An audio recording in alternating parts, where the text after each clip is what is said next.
Hello everyone, welcome back to another travel vlog from travel stories by Harsha Nitin. ഇന്നത്തെ നമ്മുടെ യാത്ര മലനിരകളുടെ രാജ്ഞിയായ ഊട്ടിയിലൂടെയാണ്. ഊട്ടിയിലെ മനോഹരമായ 4 ഡെസ്റ്റിനേഷൻസ് ആണ് ഈ വീഡിയോയിൽ ഉൾപ്പെടുത്തിയിട്ടുള്ളത്. അപ്പോൾ നമുക്ക് വീഡിയോയിലേക്ക് കടക്കാം. ആദ്യത്തെ സ്പോട്ട് കോടനാട് വ്യൂ പോയിന്റ്. ഊട്ടിയുടെ തിരക്കുകളിൽ നിന്നൊക്കെ കുറച്ച് മാറി പ്രകൃതിയെ ആസ്വദിക്കാൻ പറ്റുന്ന കോടമഞ്ഞിന്റെ നാട്, അതാണ് കോടനാട്. തീരെ മഴയില്ലാത്ത നല്ല വേനൽക്കാലത്താണ് ഞങ്ങൾ ഈ യാത്ര നടത്തിയത്. അതുകൊണ്ട് തന്നെ ഈ വിഷ്വൽസിലൊന്നും കോടമഞ്ഞ് കാണാൻ പറ്റില്ല. കോടനാട് പോലെ തന്നെ അങ്ങോട്ടേക്കുള്ള യാത്രയും അതിമനോഹരമായ ഒരു അനുഭവമാണ്. വഴിയരികില് തേയിലത്തോട്ടത്തിന്റെയും ചെറിയ ചെറിയ ഗ്രാമങ്ങളുടെയൊക്കെ മനോഹരമായ കാഴ്ചകൾ ആസ്വദിച്ചുകൊണ്ട് നമുക്ക് കോടനാട് എത്താം. കോടനാട് എന്ന് പറയുന്ന ഈ സ്ഥലത്തെ ഒരു മെയിൻ അട്രാക്ഷൻ ഈ കാണുന്ന വ്യൂ പോയിന്റ് തന്നെയാണ്. ഏത് സമയത്ത് പോയാലും നല്ല ശക്തമായ തണുത്ത കാറ്റ് ഇങ്ങനെ വീശിക്കൊണ്ടിരിക്കും. ഊട്ടിയിൽ നിന്നും ഏകദേശം 40-45 കിലോമീറ്റർ ദൂരെയാണ് ഈ കോടനാട് സ്ഥിതി ചെയ്യുന്നത്. മുൻ തമിഴ്നാട് മുഖ്യമന്ത്രി ജയലളിതയുടെ ഉടമസ്ഥതയിലുള്ള കോടനാട് ടീ എസ്റ്റേറ്റ് ഉള്ളതും ഈ വ്യൂ പോയിന്റിന് തൊട്ടടുത്താണ്. ഈ സ്ഥലം ഏറ്റവും ബ്യൂട്ടിഫുൾ ആയിട്ട് കാണാൻ പറ്റുന്നത് സൂര്യോദയ സമയത്താണ്. ക്ലൗഡ് ബെഡ് എല്ലാം ഫോം ചെയ്യുന്ന നല്ല ഭംഗിയിലുള്ള സൂര്യോദയമാണ് ഇവിടത്തേത്.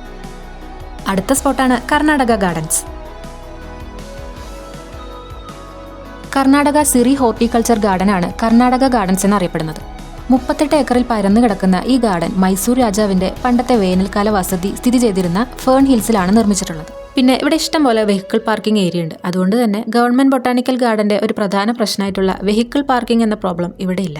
2018 ഈ സ്ഥലം പബ്ലിക്കിനായിട്ട് തുറന്നു കൊടുത്തത്. കർണാടക സർക്കാരിന്റെ ഹോർട്ടിക്കൾച്ചർ ഡിപ്പാർട്ട്മെന്റ് ആണ് ഇത് പരിപാലിക്കുന്നത്. ഏറ്റവും വലിയ അട്രാക്ഷനാണ് ഇവിടുത്തെ ലാൻഡ്സ്കേപ്പും അതുപോലെ തന്നെ ഹാങ്ങിങ് ബ്രിഡ്ജൊക്കെ. ടീ പ്ലാന്റേഷൻസിന്റെ ഒക്കെ ഇടയിൽ നിന്ന് ഫോട്ടോ എടുക്കാൻ താല്പര്യമുള്ളവർക്ക് അവർ അതും ഇവിടെ സെറ്റ് ചെയ്തിട്ടുണ്ട്. പിന്നെ rose gardens, glass house, artificial ആയിട്ടുള്ള ഒരുപാട് ലേക്കുകൾ, അങ്ങനെ പല കാഴ്ചകളും ഇവിടെ നിങ്ങളെ കാത്തിരിക്കുന്നു.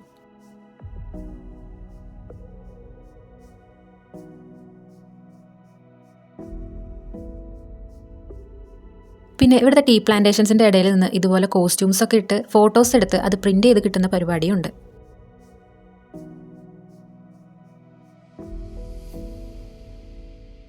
ഊട്ടി ബസ് സ്റ്റാൻഡിൽ നിന്നും വെറും 3 കിലോമീറ്റർ മാത്രമാണ് ഇങ്ങോട്ടേക്കുള്ളത്.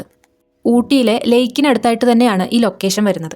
ഗാർഡന്റെ കുറേ ഭാഗങ്ങളിലൊക്കെ ഇപ്പോഴും വർക്ക് നടന്നുകൊണ്ടിരിക്കുകയാണ്. പക്ഷേ ഉള്ള ഭാഗങ്ങളൊക്കെ വളരെ ഭംഗിയിൽ തന്നെ സംരക്ഷിച്ചിട്ടുണ്ട്. നടക്കാനൊക്കെ ബുദ്ധിമുട്ടുണ്ടെങ്കിൽ ഇവിടെ ഇലക്ട്രിക് ബഗ്ഗീസും സർവീസ് നടത്തുന്നുണ്ട്.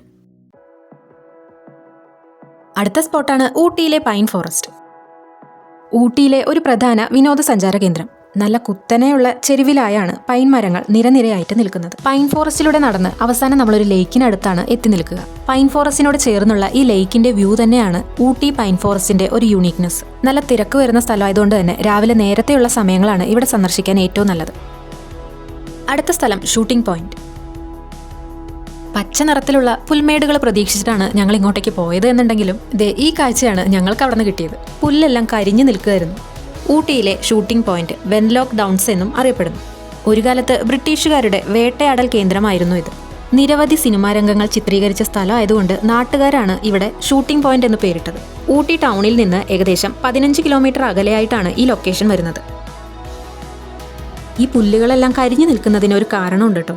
കഴിഞ്ഞ വിന്റർ സീസണിൽ കുറച്ച് മഞ്ഞ് വീഴ്ചയുണ്ടായിരുന്നു. അങ്ങനെയാണ് ഈ പുല്ലുകളെല്ലാം കരിഞ്ഞു പോയത് എന്നാണ് നാട്ടുകാർ പറഞ്ഞത്. മഴ ലഭിച്ചു തുടങ്ങുമ്പോൾ വീണ്ടും ഈ കുന്നുകളെല്ലാം പച്ച നിറത്തിലേക്ക് മാറും. ഈ സ്ഥലം 9th മൈൽ എന്നും അറിയപ്പെടുന്നുണ്ട്. പിന്നെ നമുക്ക് ഈ ലൊക്കേഷനിൽ തന്നെ ഒരു ട്രൈബൽ ഹൗസും കാണാം. ഒരു പ്രത്യേക രീതിയിലുള്ള കൺസ്ട്രക്ഷനാണ് ഈ വീടിനുള്ളത്. അപ്പോൾ ഈ വീഡിയോയെക്കുറിച്ചുള്ള നിങ്ങളുടെ അഭിപ്രായങ്ങൾ ഞങ്ങളെ അറിയിക്കാൻ മറക്കരുത്. വീഡിയോ ഇഷ്ടപ്പെടുകയാണെന്നുണ്ടെങ്കിൽ ലൈക്ക് ചെയ്യാനും ഷെയർ ചെയ്യാനും ചാനൽ സബ്സ്ക്രൈബ് ചെയ്യാനും മറക്കരുത്. മറ്റൊരു ട്രാവൽ സ്റ്റോറിയായി നമുക്ക് വീണ്ടും കാണാം. Until then keep exploring and stay safe.